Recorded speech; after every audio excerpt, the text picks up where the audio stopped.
Wouldn't it be great if every quarter, we as average investors could peek inside the minds of the world's best investors and see what they were buying? Whether you believe it or not, we can. The 13F filings power. It means we will be able to see what our favorite investors are buying and selling each quarter. Hello investors, welcome back to Finance Insights. Let's go over the top 5 stocks purchased by the smart money in the second quarter of 2022 in this video. If you are wondering whether the quarter 2 data is important right now, so let us tell you that the share prices of many of these companies haven't moved much since the end of the quarter 2. So now is the time to invest in these profitable businesses. So with that said, let's take a look at the top 5 stocks purchased by our super investors. We said top 5 in the title, but we will also want to skim over the rest of the top 10 because there are some interesting names in there. So let's start there. So coming in at number 10 is Adobe, the creators of various software such as Photoshop, Premiere Pro, and After Effects, among others. They are a strong mode company. Overall, 7 super investors bought into Adobe as the stock fell 20% in the second quarter. Then at number 9, we have US Bancorp. This is one that both Warren Buffett and Charlie Munger own. 7 super investors bought it in the second quarter as the stock fell 13%.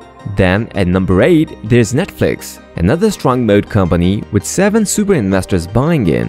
Netflix is by far the most popular streaming service with a much larger share of screen time than the other players. It's even outperforming YouTube. The share price plummeted 53% in quarter 2, making super investors very interested. PayPal comes in at number 7. This time, 8 super rich investors decided to invest. They have a large user base which has given them a roughly 50% share of the online payment processing market. In the second quarter, the stock fell by about 40%. Booking Holdings come in at number 6. So again, 8 of our super investors bought into Booking Holdings, which is a collection of our travel-related businesses. They, like all travel businesses, were severely harmed in 2020 and 2021, but they are now fully recovered. It appears that the 8 super funds saw value at some point during the quarter.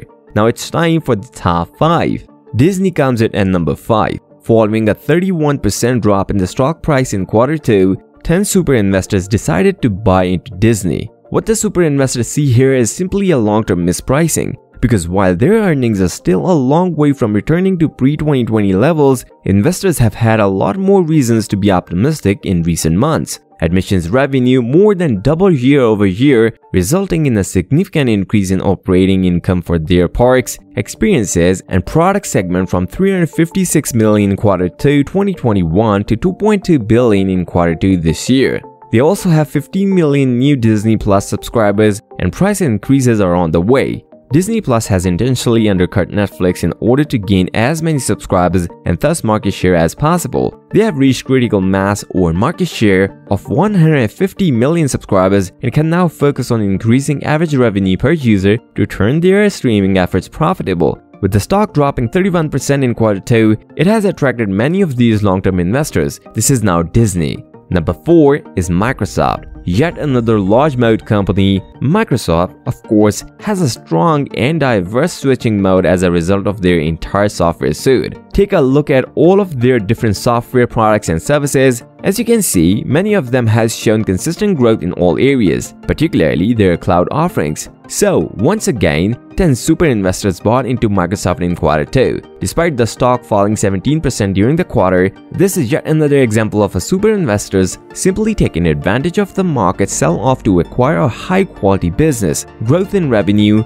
earnings per share equity, and free cash flow over the last 5 years has been very healthy. In the last 5 years, management has averaged a 24% return on investors' capital, with $104 billion in cash or short-term investments and a total debt of only $50 billion. As a result, they are not going anywhere. A debt-to-equity ratio of only 0.4%. That doesn't mean you should go out and buy right away without doing your own research, but it does explain why super investors didn't hesitate to load up during quarter 2. Let us now turn our attention to the third most purchased stock in the second quarter, Amazon. 15 of our super investors bought into Amazon in quarter 2, and we see a similar story here. A company with a very strong moat whose shares were beaten down in quarter 2. This time, however, the beating was more understandable, as the company reported year-over-year revenue growth of only 7% in quarter 1 the slowest rate for any quarter since the dot-com bubble burst in 2001. The stock price then fell 27% in 2 weeks, and investors were concerned that macroeconomic conditions were limiting the average consumer's willingness to spend. But of course, this is precisely what provides long-term investors with opportunities.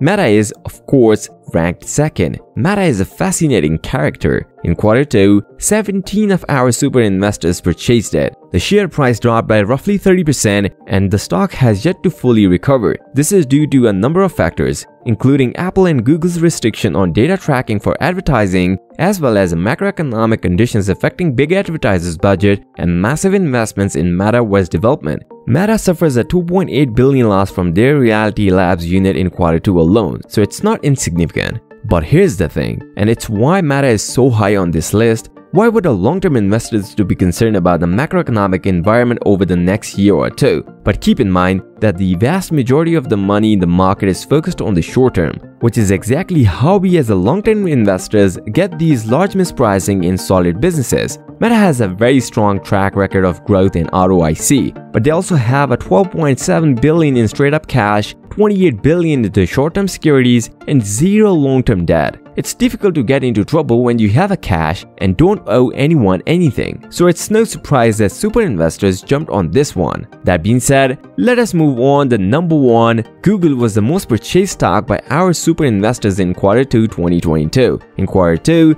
a whopping 24 of our 79 super investors purchased Alphabet in some form or another. Last quarter, super investors were very interested in Alphabet. It was also hammered in the queue, selling off 22% lower. But seriously, why would you sell these shares during a downturn if you're an institutional investor? This company has the best financial ever seen in the publicly traded stock. The economy could literally collapse and Google will be fine. According to the numbers, the average revenue growth of the last 5 years has been 24%, earnings per share has been 46%, equity has been 13%, free cash flow has been 24%, the average return on investors' capital has been 18%, and they has $125 billion in cash or short-term investments and only $15 billion in debt. Their debt-to-equity ratio is 0.1%, so yes, this company is very stable. It was noted in their quarter 2 earnings that, despite the macro, they are seeing an increase in ad spend by the big advertisers. So the only thing that happened was the stock fell along with the rest of the market. Many of these stock charts and share prices haven't changed much since the end of the quarter 2 until now. So after doing your due diligence, you should seriously consider investing in any of these. Which stock do you believe will be the most profitable to invest in this quarter? Please share your thoughts in the comments. We hope you enjoyed this video. Please let us know with a like. We would greatly appreciate it. If you want to see more of these videos, make sure to subscribe. But apart from that, thanks for watching and we will see you all in the next video. Goodbye.